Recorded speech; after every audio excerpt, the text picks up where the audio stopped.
ඔයාලගේ ජීවිතේ ඔයාලා වැඩිපුරම ආදරය කරන කෙනා මුළු ලෝකෙම බලාගෙන ඉද්දි සජීවී රූපවාහිනී විකාශයක් අතරතුර අමානුෂික විදිහට ඝාතනය කළොත් ඔයාලට මොනවා හිතෙයිද? ඔයාලගේ හදවත කෑලිවලට කැඩෙද්දි ඔයාලට සාධාරණේ ඉටු කරන්න ඉන්න නීතියයි පද්ධතියයි ඔයාලව ප්‍රතික්ෂේප කළොත් ඔයාලා මොකද කරන්නේ? නිකම්ම කඳුළු හලලා පස්සට වෙනවද? එහෙම නැත්නම් ඔයාලගේ ඒ වේදනාවම ලෝකේ තියෙන භයානකම ආයුධයක් බවට පත් කරගන්නවද? ආයුබෝවන් යාළුවනේ. අද අපි කතා කරන්න යන්නේ 2025 වසරේ තිරගත වුණු සුපිරි ක්‍රියාදාම චිත්‍රපටයක් වන The Amateur ගැන. මේක නිකම් වෙඩි තියාගන්න ෆිල්ම් එකක් නෙවෙයි. මේක ආදරය, අහිමිවීම සහ සාමාන්‍ය මිනිසෙක් තමන්ගේ බුද්ධිය පාවිච්චි කරලා ලෝකී භයානකම ත්‍රස්තවාදීන්ව දඩයම් කරන හැටි පෙන්වන මරු කතාවක්. එහෙනම් අපි වැඩි කතා නැතුව කතාවට යමු. කතාව පටන් ගන්නේ චාලි හෙල කියන තරුණයාගෙන්. මෙයා CIA එකේ වැඩ කරන අතිදක්ෂ කෝඩ් බ්‍රේකර්, ක්‍රිප්ටෝග්‍රාෆර් කෙනෙක්. හැබැයි චාලි කියන්නේ අපි අනිත් ෆිල්ම් වල දකින ජේම්ස් බොන්ඩ් වගේ ගහගන්න බනින්න යන වීරයෙක් නෙවෙයි. මිනිහා හරිම නිශ්ශබ්ද. තමන්ගේ පාඩුවේ වැඩක් කරගෙන ඉන්න සංවේදී මිනිසෙක්. මෙයාගේ මේ නිහඬ ජීවිතයේ තියෙන එකම විනෝදාංශය තමයි තමන්ගේ ගෙදර තියෙන පරණ සෙස්නා ප්ලේන් එකක් හරිම ඉවසීමෙන් රිපෙයාර් කරන එක. මේ ප්ලේන් එක හදන විදිහෙම පේනවා චාලි කියන්නේ පොඩි දේ ගැන පවා හරිම සූක්ෂමව බලන, ඕනෑම දෙයක් ඉවසීමෙන් ගොඩ දාන්න පුළුවන් කෙනෙක් කියලා. මොකද යමක් කැඩී බිඳී ගියොත් ඒක ආයෙත් තිබුණටත් වඩා හොඳට හදන්න චාලිට අමුතුම හැකියාවක් තියෙනවා. ඉතින් චාලිගේ මුළු ලෝකෙම උනේ එයාගේ ආදරණීය බිරිඳ සාරා. සාරාට එයාගේ ජොබ් එකේ වැඩකට ලන්ඩන් යන්න සිද්ධ වෙනවා. ඉතින් සාරා චාලිට ආදරෙන් ආරාධනා කරනවා ඔයත් එන්න මාත් එක්ක යන්න කියලා. ඒත් චාලි තමන්ගේ ඔෆිස් එකේ වැඩයි අර ප්ලේන් එක හදන එකයි නිසා ඒ ගමන ආදරෙන්ම ප්‍රතික්ෂේප කරනවා.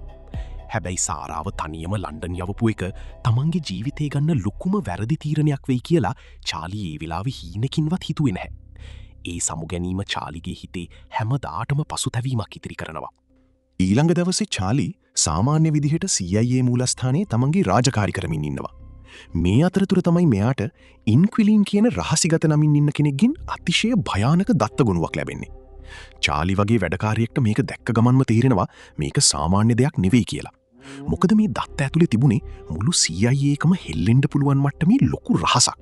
ඉතින් චාලි තමන්ගේ කම්පියුටර් දැනුම පාවිච්චි කරලා මේ රහස් ටික ඇනලයිස් කරන්න පටන් ගන්නවා. එතනදි තමයි මිනිහට ඇඟ හිරිවැටෙන සත්‍යයක් දැනගන්න ලැබෙන්නේ. ඒ තමයි CIA එකේ විශේෂ අංශයේ බොස් කෙනෙක් වෙන ඇලෙක්ස් මුව නීති විරෝධී මෙහෙයුම් වහන්න ඩ්‍රෝන ප්‍රහාර වාර්තා හොරට හදලා තියෙනවා කියන එක. මේ බොරු ප්‍රහාර නිසා අහිංසක මිනිස්සුන්ගේ ජීවිත පවා විනාශ වෙලා තියෙනවා කියලා චාලිට තේරෙනවා. Taman වැඩ කරන තැනම ඉහළම නිලධාරියෙක් කරන මේ දැවන්ත දූෂණය ගැන චාලිගේ හිතේ ලොකු කැළඹීමක් ඇති වෙනවා. හැබැයි මේ අතරේ තමයි ලන්ඩන් වල ඉන්න සාරාට කිසිම කෙනෙක් හිතන්නේ නැති විදිහේ ප්‍රහාරයකට මුහුණ දෙන්න වෙන්නේ. සාරා ඉන්න හෝටලේට හෝස්ට් ශිලර් කියන හරිම ක්‍රූර ත්‍රස්තවාදී නායකයෙක් කඩාපනිනවා. එයා තමන්ගේ සන්නද්ධ කණ්ඩායමත් එක්ක හෝටලේ ඉන්න හැමෝම ප්‍රාණයපේට ගන්නවා. ඒ අතරේ චාලිගේ පන්න වගේ ආදරය කරන සාරාත් ඉන්නවා. මුළු ලෝකෙම මේ භයානක සිදුවීම දිහා බලන් ඉන්නේ හරිම කම්පණී. මේ හෝස්ට් ශිලර් කියන්නේ පොඩ්ඩක්වත් අනුකම්පාවක් නැති මෘගයෙක්. තමන්ගේ බලයයි ක්‍රූරත්වයයි මුළු ලෝකෙටම පෙන්වන්න ඕන නිසා මිනිහා කරන්නේ හිතාගන්න බැරි දරුණු වැඩක්.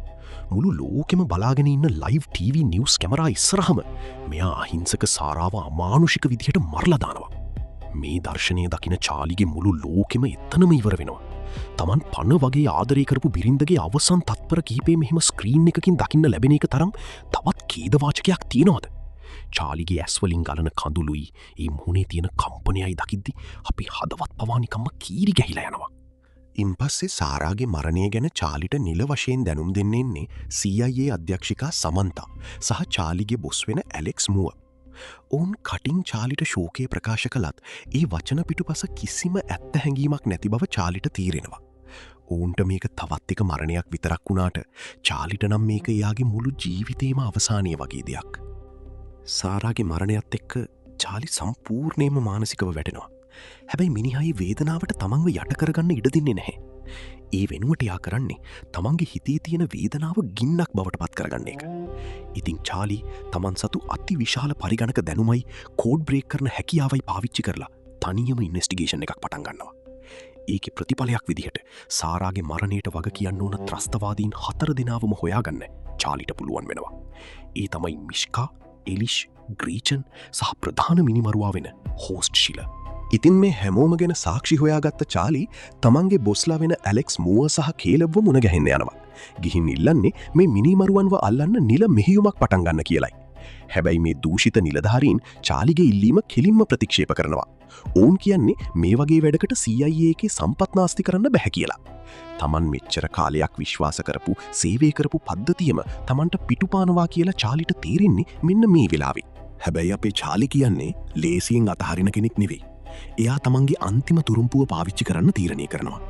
චාලි රහසින් ඇලෙක්ස් මුවව මුණ ගැහිලා මුවාර හොරට හදපු ඩ්‍රෝන ප්‍රහාර වාර්තා ගැන තමන්ගාව තියෙන සාක්ෂි ටික පෙන්වලා ඔහුව බ්ලැක්මේල් කරනවා. චාලිට ඕන කරන්නේ සල්ලි නෙවෙයි. එයා ඉල්ලන්නේ තමන්ට ෆීල්ඩ් ට්‍රේනින් ලබා දෙන ලෙසත් ඒ හරහා මේ ත්‍රස්තවාදීන්ව දඩයම් කරන්න අවසර ලබා දෙන ලෙසත් විතරයි.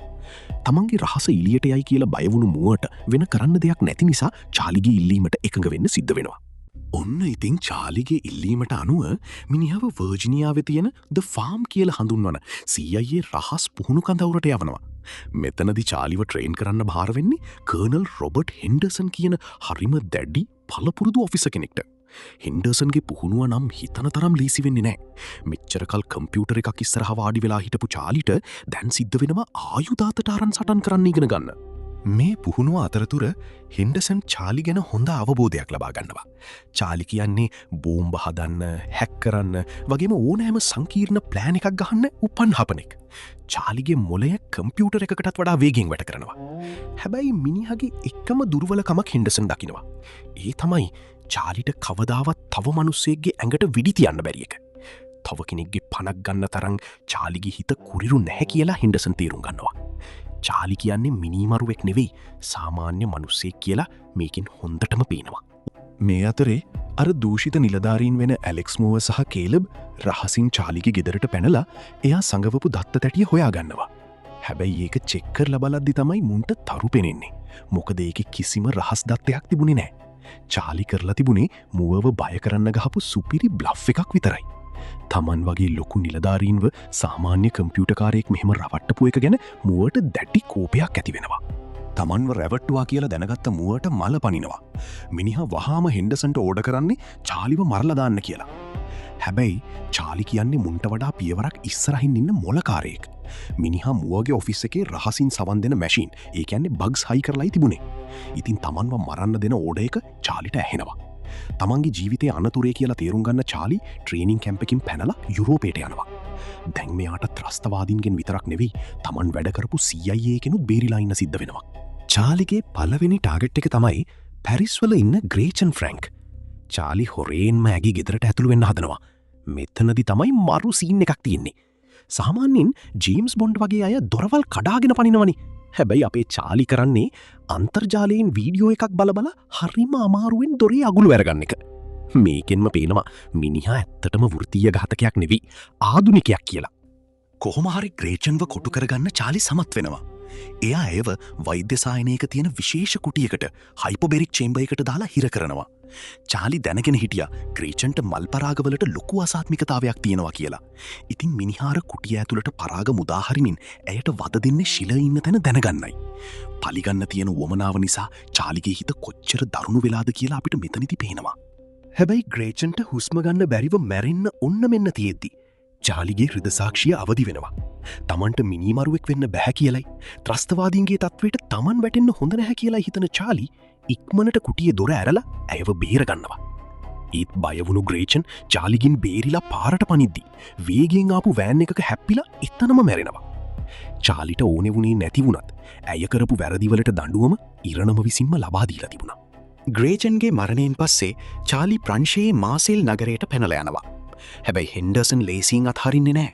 මිනිහා චාලිව හොයාගෙන ඇවිත් බාර් එකකදී මෙයාම කොටු කරගන්නවා. දැන් ඉතින් හෙන්ඩර්සන් වගේ පළපුරුදු ඔෆිසර් කෙනෙක් එක්ක ගහගන්න චාලිට කොහොමත් බැහැනේ. ඒ නිසා චාලි කරන්නේ තමන්ගේ කෙමිස්ට්‍රි දැනුම පාවිච්චි කරන එක. මිනිහා බාර් එකේ ටොයිලට් එක ඇතුලේ පොඩි පිපිරීමක් ඇති කරලා ඒ කලබලයේ අස්සේ හරිම සූක්ෂම විදිහට එතනින් මාරු වෙනවා. ඊළඟට චාලි යන්නේ තුර්කියේ ඉස්තාන්බුල් වලට. ඒ අර මුලින් මෙයාට තොරතුරු දුන්න අද්භූත ඉන්කිලීන්ව මුණ ගැහෙන්න. මෙතනදි තමයි හෙළිවෙන්නේ මේ ඉන්කිලීන් කියන්නේ ඩේවිස් කියලා කාන්තාවක් කියලා. ඇය මරුමුණට පත්වුණු රුසියානු KGB ඒජන්ට් කෙනෙක්ගේ බිරිඳක්. ඇයටත් ඕන වෙලා තිබුණේ තමන්ගේ මහත්තයාට අසාධාරණය කරපු මේ දූෂිත පද්ධතියෙන් පලිගන්නයි. ඉතිං එකම විදිහේ වේදනාවක් තියෙන ඩේවිස් සහ චාලි අතරි අමුතුම බැඳීමක් ඇති වෙනවා. ඩේවිස්ගේ උදව්වත් එක්ක චාලි ඊළඟට යන්නේ ස්පාඤ්ඤයේ මැඩ්රිඩ් නගරයට. ඒ යාගේ ඊළඟ ඉලක්කය වෙන මිෂ්කා බ්ලාසික්ව හොයාගෙන. මිෂ්කා හිටියේ මාරම ලක්ෂරි හෝටලයක. මේ හෝටලේ වහල උඩ වීදුරු පතුලක් තියෙන ග්ලාස් බොටම්ඩ් පිහිනුම් තටාකයක් තිබුණා. ඉතිං අපේ චාලි තමන්ගේ ඊළඟ සුපිරි ප්ලෑන් එක ගහන්නේ මේ පූල් එක ටාගට් කරගෙනයි. චාලි හෝටලේ මේන්ටේනන්ස් පද්ධතියට රිංගලා එයාගේ විද්‍යා දැනුම පාවිච්චි කරලා පූල් එකේ වීදුරු පතුලට ලොකු වායු පීඩනයක් නියුමැටික් ප්‍රෙෂර් එල්ල කරනවා. එයා මිෂ්කාට තර්ජනය කරන්නේ කියපං ශිලර් ඉන්නේ කොහේද කියලා. හැබැයි මිෂ්කා එක කියන්න බැහැ කියද්දී අර පූල් එකේ වීදුරු පතුල මහා හඬින් පුපුරා යනවා. ඒත් එක්කම මිෂ්කා හෝටලේ උඩම තට්ටුවේ ඉඳන් පහළට වැටිලා එතනම මැරෙනවා. තුවක්කුවක් අතට නොගෙන තමන්ගේ මුලෙයි විද්‍යාවයි පාවිච්චි කරලා චාලි කරපු මේ වැඩෙන් මිනිහා කොච්චර දක්ෂයෙක්ද කියලා අපිට පේනවා. මේ සිද්ධියෙන් අස්සේ හෝටලේ රිදි සෝදනාංශයේදී ලොන්ඩ්‍රි ඒරියා හෙන්ඩර්සන් ආයෙත් චාලිව කොටු කරගන්නවා. හැබැයි හදිසියේම එතනට කඩාවදින තවත් රහස් නියෝජිතයෙක් හෙන්ඩර්සන්ව වළක්වනවා. පස්සේ තමයි දැනගන්න ලැබෙන්නේ මේ ඒජන්ට්ව එවලා තියෙන්නේ CIA අධ්‍යක්ෂිකා සමන්තා කියලා. ඇය රහසින් චාලිට උදව් කරන ගමන් ඔහුව ආරක්ෂා කරන්නයි උත්සාහ කරන්නේ. හැබැයි මේ අතරේ දූෂිත නිලධාරියෙක් වෙන කේලබ් රුසියානු බුද්ධ්‍යංශයට FSBට ඩේවිස් ඉන්න තැන ගැන ඔත්තුවක් දෙනවා. රුසියානු ටීම එකක් ඩේවිස්ගේ ගෙදරට කඩා පනිනවා. එතනදි ඇතිවන දරුණු වෙඩිහුවමාරුවේදී චාලිව බේරලා පන්නන්න ගිහින් ඩේවිස් තමන්ගේ ජීවිතය පූජා කරනවා. සාරාගෙන් පස්සේ තමන්ට හිටපු එකම යාළුවත් මෙහෙම අහිමි වුණාම චාලිගේ හිත තවත් දරුණු වෙනවා. දැන් චාලිගේ ඊළඟ ටාගට් එක තමල් එලිෂ්. චාලි රුමේනියාවට ගිහින් මිසයිල විකුණන ආයුධ ජාවාරම්කරුවෙක් වගේ වෙස්වලාගෙන එලිශ්ව තමන්ගේ උගුලකට අහු කරගන්නවා. මතකනේ කතාව මුලදි හිටපු බයගුළු කම්පියුටර් ඉංජිනේරුවා? දැන් චාලි ඒ කෙනා නෙවෙයි. එයාගේ ඇස්වල තියෙන්නේ කිසිම අනුකම්පාවක් නැති සීතල බැල්මක්. චාලි තමන්ම හදපු බෝම්බයක් එලිෂ්ගේ ඇඟට සවි කරලා මිනිහව මරණ බයෙන් වේවලවනවා. ඉතින් මැරෙන්න තියෙන බයටම එලිෂ් හැම රහසක්ම වමාරනවා. එයා කියනවා ශිලර් මේ වෙද්දි බෝල්ටික් මුහුදේ තියෙන අධි ආරක්ෂිත නැවක සැඟවිලා ඉන්නවා කියලා. තොරතුරු ටික දැනගත්තට පස්සේ චාලි අංශු මාත්‍රයකවත් අනුකම්පාවක් පෙන්වන්නේ නැහැ. මිනිහාර බෝම්බෙත් එක්කම එලිශ්ව මිය යන්න ඇරලා එතනින් නික්ම යනවා. මේ ඔත්තුව ඔස්සේ චාලි පිමෝස්ක් වරාය නගරයට එනවා. එතනදි මෙයාට එයාගේ පරණ යාළුවෙක් වෙන ජැක්සන් හේවත්ද බේය මුණ ගැහෙනවා. ජැක්සන් උත්සාහ කරන්නේ මේ භයානක මෙහියුම නවත්තලා ආපහු හැරෙන්න කියලා චාලිට ඒත්තු ගන්වන්න. ඔයා මිනිමරුවෙක් නෙවෙයි චාලි. මේකෙන් ඔයාගේ ජීවිතෙත් විනාශ වෙයි කියලා ජැක්සන් අනතුරු ඇඟිව්වත් සාරා වෙනුවෙන් පටන්ගත්ත මේ ගමන මැත්තෙන් නවත්තන්න චාලි කිසි සේත්ම සූදානම් වෙන්නේ නැහැ. ඊළඟට චාලි කරන්නේ හරිම අමුතු වැඩක්. මිනිහා හිතාමතාම ශිලර්ගේ ගෝලයින්ට තමන්ව අල්ලගන්න ඉඩ දෙනවා. ආරක්ෂකයෝ චාලිව අල්ලගෙන අර බෝල්ටික් මුහුදේ තියෙන නැවට අරන් යනවා. අවසානයේදී තමන්ගේ පණ වගේ ආදරය කරපු බිරිඳව අමානුෂික විදිහට මරලා දාපු හෝස්ට් ශිලර්ව චාලිට මුහුණට මුහුණ ගැහෙනවා. ඉතින් තමන්ගේ හතුරා ඉස්සරහා ඉන්න ඒ මොහොතේ චාලිගේ හිතේ ඇතිවුණු ඒ හැඟීම් සමුදාය වචනයෙන් විස්තර කරන්න අමාරු තරම්. ශිලර් හිතන්නේ චාලි කියන්නේ කිසිම වැඩකට නැති දුර්වලයෙක් කියලයි. මිනිහා චාලිට සමච්චල් කරලා උණ්ඩ පිර වූ තුවක්කුවක් චාලිගේ අතටම දෙනවා. දීලා කියනවා පුළුවන් නම් මට වෙඩි තියපන් මිනිමරුවෙක් වෙලා පෙන්වපන් කියලා. ඇත්තටම ශිලර්ට ඕන වෙලා තියෙන්නේ චාලි ලවා මේ ඝාතනය කරවගෙන චාලිව තමන් වගේම පහත් තත්වයට ඇදලා දාන්නයි. හැබැයි චාලි කරන්නේ හිතාගන්න බැරි වැඩක්. එයා අර තුවක්කුව බිමට විසි කරනවා. මිනිහා මිනිමරුවෙක් වෙන්න කැමති වෙන්නේ නැහැ. ඒ වෙනුවට චාලි පාවිච්චි කරන්නේ තමන්ගේ නියම ආයුධය වෙන මොලය. එයා ශිලර්ට කියනවා මම මේ නැවේ ඔටෝ පයිලට් සිස්ටම් එක දැනටමත් හැක් කරලා ඉවරයි කියලා.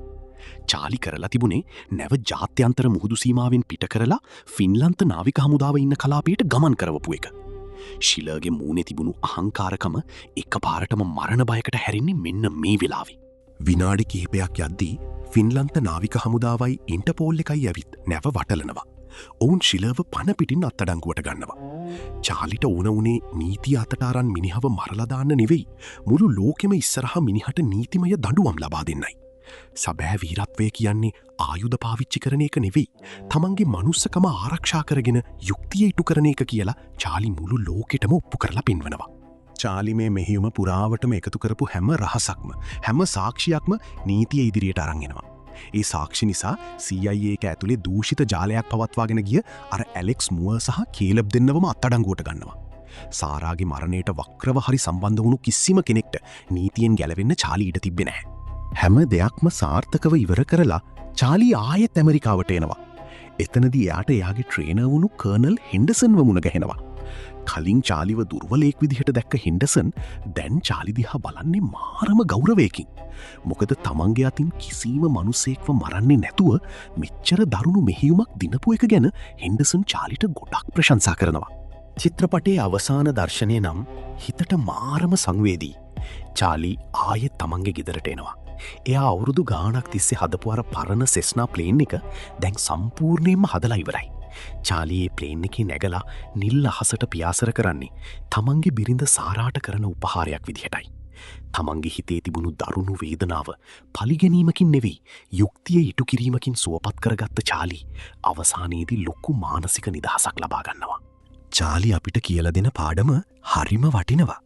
අපිට අසාධාරණයක් වුණා කියලා අපි රකුසෝ වෙන්න ඕනේ නැහැ. අපේ බුද්ධියයි ඉවසීමයි තමයි අපේ ලොකුම ආයුධේ. ඉතින් යාළුවනේ මේ මරු ෆිල්ම් එක ගැන ඔයාලගේ අදහසත් පල්ලෙහායින් කමෙන්ට් කරන්න අමතක කරන්න එපා. තවත් මේ වගේම සුපිරි චිත්‍රපටයක කතාවක් කරන් මම ඉක්මනටම එන්නම්. එතකම් හැමෝම පරිස්සමින් ඉන්න.